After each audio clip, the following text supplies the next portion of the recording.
नमस्कार, आदाब, मैं निशात और आप देख रहे हैं खबर आसनसोल की खास पेशकश प्राइड ऑफ आसनसोल।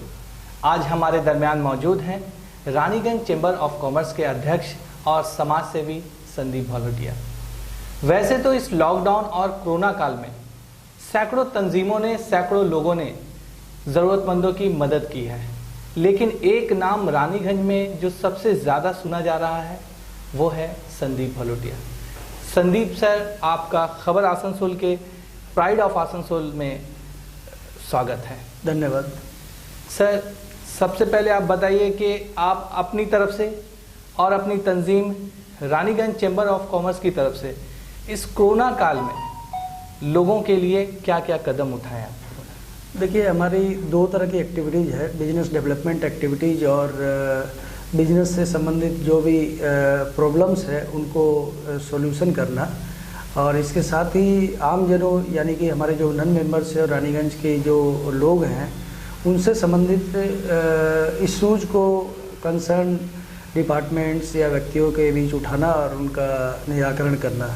तो इसमें पिछले 23 मार्च के बाद से जो समस्याएं कोरोना काल में हुई है, इसमें रानीगंज चेंबर ऑफ कॉमर्स की महत्वपूर्ण भूमिका रही है। हमारी एक टीम है, हम लोग डिसेंट्रलाइजेशन पे काम करते हैं, यानी कि हमारी टीम ही काम करती है, एक एपेक्स टाइप का सिस्टम है हमारा।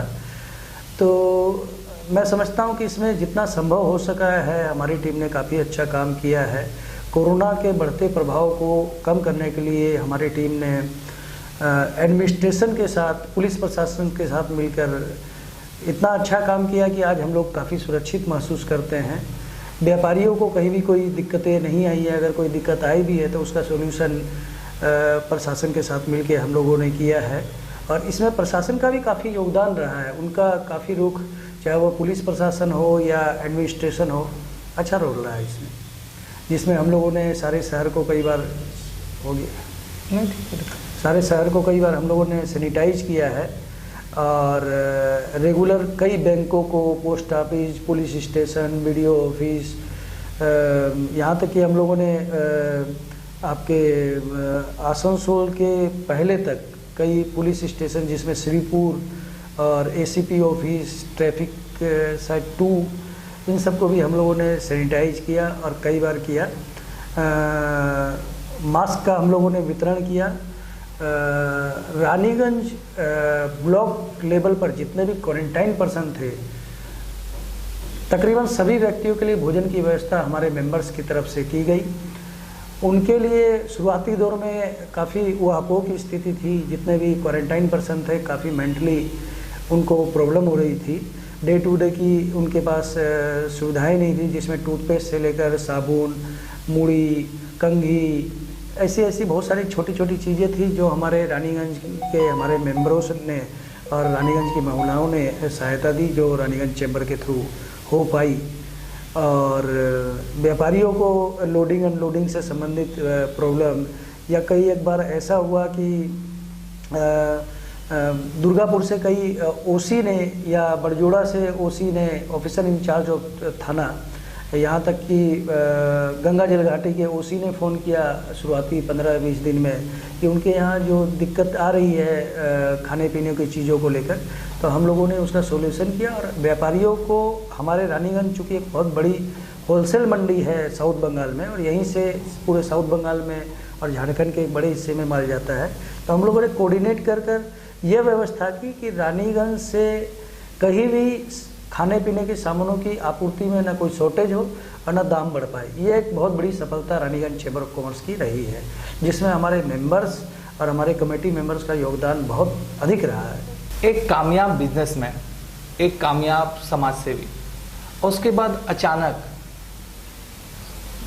कुछ दिनों कबल आपके बारे में खबर आई कि आपने कोलकाता जाकर तृणमूल कांग्रेस का झंडा थामा। तो उस कामयाबी के बाद अचानक से राजनीति में कदम रखना, माने लोग हैरत हैं, क्या कारण है जो आप अचानक राजनीति में कदम रखें? देखिए, मैं पिछले 17-18 साल से ऑर्गेनाइजेशंस में हूँ। पहले मैं लायंस क्लब में था, फिर रोटरी क्लब का मैं प्रेसिडेंट बना, असिस्टेंट गवर्नर बना, नेशनल और स्टेट लेवल पे मैं डिफरेंट ऑर्गेनाइजेशंस में काम करता हूँ, चाहे वो सोशल हो या बिजनेस डेवलपमेंट से संबंधित हो। चूँकि मैं व्यावसायिक संगठनों से संबद्ध हूँ पिछले कुछ सालों से, और एक अच्छी पोजीशन में हम लोग साउथ बंगाल, हमारे राज्य और हमारे देश को हम लोग रिप्रेजेंट कर रहे हैं। मैंने चाइना में भी 22 दिन हमारे भारतवर्ष का नेतृत्व किया है। तो कहीं ना कहीं एडमिनिस्ट्रेशन के साथ और प्रशासन के साथ जो हमारा एक एक्सपीरियंस है मेरा, और काम करने की जो एक हम लोगों ने जिस लेवल पे काम कर पाए हैं, तो एक भूख थी कहीं ना कहीं कि और बेटर काम करें। और हमारी टीम ने एक काफ़ी समय से चर्चा भी रानीगंज चैम्बर ऑफ कॉमर्स के हमारे जो सीनियर्स हैं उनके बीच में भी थी कि हम लोग कुछ और बड़े बैनर पे जाएं, जिसमें पॉलिटिकल बैनर भी एक है, जिससे हमारे काम करने का दायरा बढ़ सके। और पिछले कुछ समय से, विशेष रूप से 3-4 साल से मैं आसनसोल में जो एक पॉलिटिकल इस्टेब्लिशमेंट है, एडमिनिस्ट्रेशन है, उनके साथ हम लोग नेक टू नेक काम कर रहे हैं, और क्षेत्र के विकास और हमारे जो MSME हैं उससे संबंधित, व्यवसाय से संबंधित काम को हम लोग लगातार कर रहे हैं। तो पिछले 6-7 महीनों से कहीं ना कहीं हमारे मेयर जितेंद्र तिवारी जी और दीप्तांशु चौधरी उस समय हमारे ज़िले के चार्ज में थे, उनका बार बार यही कहना था कि आप लोग, कुछ लोग क्यों नहीं हमारे सिस्टम में आते हैं, हमारे सिस्टम में एक कम्पेक्शन भी आएगा, और कहीं ना कहीं एक आप लोग से संबंधित जो इशूज है उसको और बेटर वे में हम लोग सॉल्व कर पाएंगे, विकास में अच्छा योगदान दे पाएंगे। तो पिछले कुछ दिनों में हमारी टीम के कई लोगों ने कहा कि एक अच्छा अवसर है, इसको आपको इसको ज्वाइन करना चाहिए, और मुझे भी लगा कि इसको ज्वाइन करने में मैं और अच्छा योगदान दे पाऊँगा।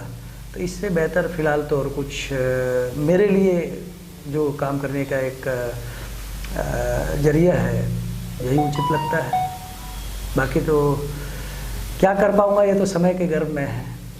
सर, रानीगंज का इतिहास रहा है कि 2011 में पहली बार वहाँ पे ऐसे, उसे लालगढ़ कहा जाता था, लाल का इलाका कहा जाता था, लेकिन 2011 में सोहराब अली ने उस लाल किले को ढाकर तृणमूल का झंडा वहाँ लहराया। उसके बाद एक बार फिर उनकी एहलिया खड़ी हुई, लेकिन वो शिकस्त पाई। अभी तक वहाँ पे समझ लीजिए कि अभी फ़िलहाल वहाँ लाल का ही कब्ज़ा है। आपके तृणमूल में शामिल होने के बाद आपको क्या लगता है कि 2021 में तृणमूल कांग्रेस विधानसभा में वहाँ अच्छा फल कर पाएगी? देखिए, मैं एक कार्यकर्ता हूँ फ़िलहाल तो, और मेरा एक दायरा है। फिर भी मैं समझता हूँ कि रानीगंज में तृणमूल कांग्रेस के काफ़ी सपोर्टर है, रानीगंज विधानसभा क्षेत्र में हो या हमारे वार्ड काउंसिलर्स के जो एरिया हैं, ग्रामीण इलाका है, अच्छी पकड़ भी है, लेकिन कुछ सूचनाओं के अभाव में जो अच्छे काम है वो कहीं ना कहीं जनता तक सही ढंग से पहुंच नहीं पा रहे हैं, और दूसरी पार्टियां सोशल मीडिया हो या दूसरे तरीक़ा से उनको कन्विंस करने में ज़्यादा सक्षम हो पा रही है। तो तरीके हैं अलग अलग, उसमें सपोर्ट की कभी कोई कमी नहीं लगती है। और राज्य सरकार ने पिछले समय में काफ़ी अच्छा काम भी किया है, और अगर लोगों तक ये सही ढंग से पहुंचाया जाए तो, और कुछ काम और है कहीं जो गैप है, उस गैप को अगर थोड़ा दूर किया जाए तो 2021 में मैं नहीं समझता हूँ कि कोई प्रॉब्लम होनी चाहिए। 2021 ही क्यों, अभी तो कई चुनाव आने हैं, आगे भी है, केवल चुनाव का ही मुद्दा क्यों? एक अच्छा इंप्रेशन भी जमता है कि नहीं, ये पार्टी के लोग और बेटर काम कर पा रहे हैं। तो रानीगंज में चूँकि एक बड़ा नेतृत्व कहीं ना कहीं पिछले कुछ दिनों में महसूस हो रहा है कि डिसीजन लेने में प्रॉब्लम हो रही है। हमारे यहाँ जैसे कई सड़कें टूटी हुई है, कुछ और प्रॉब्लम है, बोरों में कुछ प्रॉब्लम्स आती है, मान लीजिए पेपर वगैरह को लेके प्रॉब्लम आती है। कोई इशू अगर जनता से संबंधित आते हैं तो उसका त्वरित समाधान होने में कहीं ना कहीं वो रास्ते में डिरेल होने लगता है, क्योंकि अगर एक लाइन में चला जाए तो काम ज़्यादा बढ़िया होता है। तो हो सकता है आने वाले समय में रानीगंज में एक और बेटर माहौल हो सके। वैसे संभावनाओं की कोई कमी नहीं है, बहुत अच्छी संभावनाएं वहाँ पर मौजूद हैं। सर, आपके तृणमूल कांग्रेस में शामिल होने के साथ साथ ही राजनीतिक गलियारों में ये खबर फैलने लगी कि हो सकता है कि 2021 में तृणमूल कांग्रेस के आप विधायक के उम्मीदवार हों। अगर पार्टी आपको चुनती है, सिलेक्ट करती है, तो उसको आप किस नज़रिए से देखते हैं? देखिए, मेरा पहला पब्लिक अपीयरेंस था आफ्टर ज्वाइनिंग पार्टी रानीगंज में। एक ही मैंने अभी तक प्रोग्राम अटेंड किया है। उसमें मेरा यही कहना था कि चूँकि मैं काम करने के लिए आया हूँ, इसके अलावा मैं कुछ नहीं जानता हूँ। मुझे जिस लेवल पे कोई भी काम दिया जाएगा तो मैं उस काम को शिद्दत से करूँगा, और मेरा ये एक इच्छा है मेरी कि मैं काम करने के लिए आया हूँ। एडमिनिस्ट्रेटिव वे पर चूँकि मेरा एक अच्छा एक्सपीरियंस रहा है, तो मैं जो भी मिलेगा और उसमें जो इक्वेशन बनते हैं या जो उससे संबंधित जो जिम्मेदारियाँ होंगी, उसको मैं पूरा करने की भरपूर चेष्टा ही नहीं मुझे करना है। मैं इतना ही बोल सकता हूँ। रानीगंज के युवाओं के लिए, रानीगंज के लोगों के लिए as a businessman, as a Trinamool में शामिल होने के बाद क्या आपका टारगेट है? उन लोगों के लिए क्या करना चाहते हैं या अब तक क्या किए हैं? और अगर आपको अपॉर्चुनिटी मिलता है तो उसके माध्यम से लोगों तक कैसे फ़ायदे पहुंचा सकेंगे? कुछ आप अपना कुछ प्लान अपना बताइए। देखिए, आपका जो एक इशारा है वो विज़न आपका बोलने का मतलब है। चूँकि मैंने अभी कुछ दिनों पहले ही ज्वाइन किया है और इस बारे में मैं नहीं समझता हूँ कि अभी मुझे कुछ, जब तक मुझे कोई जिम्मेदारी नहीं दी जाती है और जिम्मेदारियों के हिसाब से ही वो एक लेवल तय होता है। चूँकि मैं पहले से ही entrepreneurship development, industrial development, business development और हमारे समाज में जो भी विकासमूलक कार्य हैं उसमें मैं इन्वॉल्व हूँ पहले से। विभिन्न जो एजेंसियाँ हैं, समाज सेवी संस्थाएं हैं, तो रेगुलर हम लोग मिलजुल के काम करते रहे हैं और कर भी रहे हैं। तो अगर कभी कोई ऐसी और ज़्यादा बड़ी कोई बड़ा मौके आते हैं काम करने के, तो मुझे नहीं लगता कि इसमें कोई दिक्कत आएगी। महल बैंकेट, शहर का सबसे यूनिक और वेल अरेंज मैरिज कम कॉन्फ्रेंस हॉल।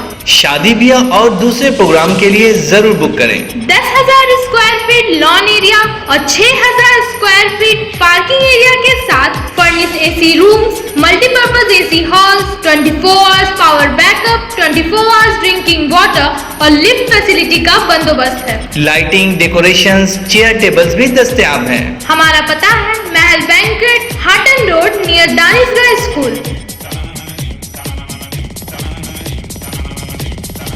ग्लोबल वार्मिंग के कारण धरती धीरे धीरे तपती जा रही है और कई जानलेवा बीमारियों से लोग पीड़ित होते जा रहे हैं। आज पूरा विश्व ही प्रदूषित वातावरण के कारण दिन प्रतिदिन खतरे की ओर बढ़ता जा रहा है।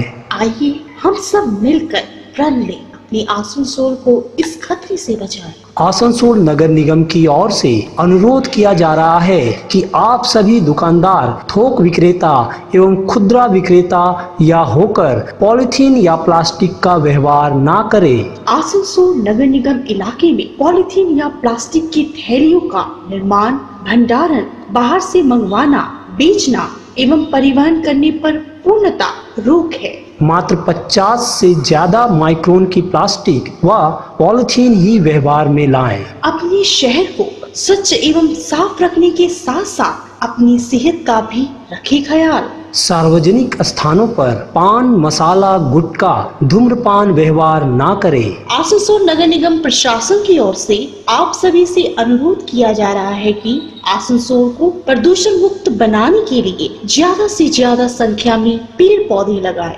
और अपने आसपास के क्षेत्रों को साफ सुथरा रखें। तालाब, नदी एवं नालियों में कचरा न फेंकें। कूड़ा कचरा निर्दिष्ट कूड़ेदान में ही फेंकें। और वायु एवं ध्वनि प्रदूषण नियंत्रण के लिए सरकारी निर्देशों का पालन करें। आइए हम सब मिलकर प्रण लें। Clean Asansol, green Asansol.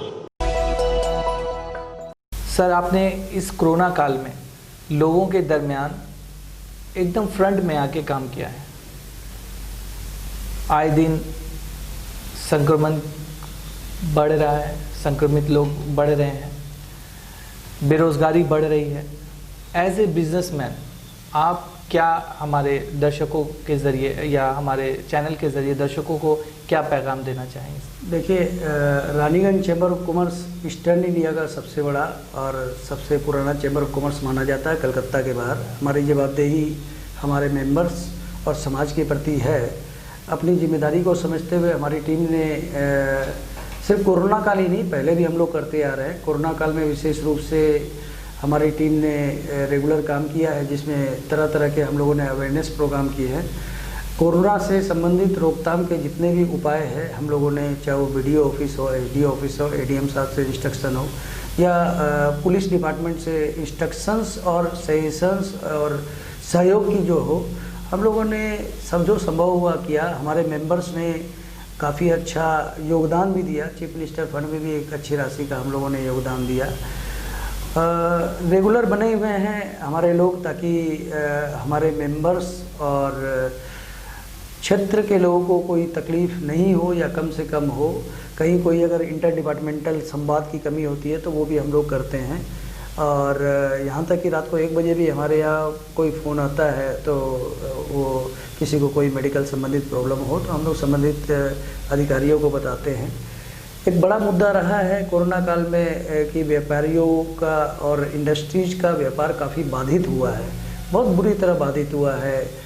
Finance की प्रॉब्लम है, लेबर की प्रॉब्लम है, मैन पावर की प्रॉब्लम है, रॉ मटेरियल का कहीं ना कहीं शॉर्टेज हो रही है, मार्केटिंग की प्रॉब्लम है, कलेक्शन की प्रॉब्लम है, बैंकों से संबंधित प्रॉब्लम है।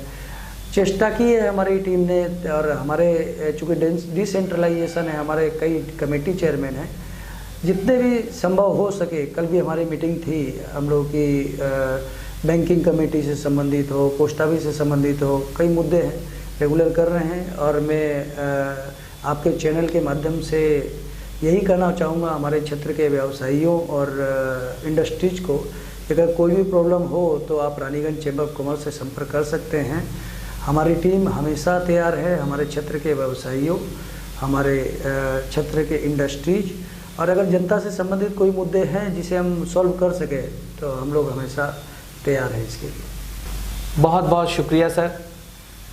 ये थे समाज सेवी, एक कामयाब व्यवसायी संदीप भोलटिया सर। अगले हफ्ते इसी स्टूडियो में हम एक वैसे ही समाजी शख्सियत या सियासी शख्सियत को आपके सामने रूबरू कराएंगे। तब तक के लिए इजाज़त दीजिए। देखते रहिए खबर आसनसोल।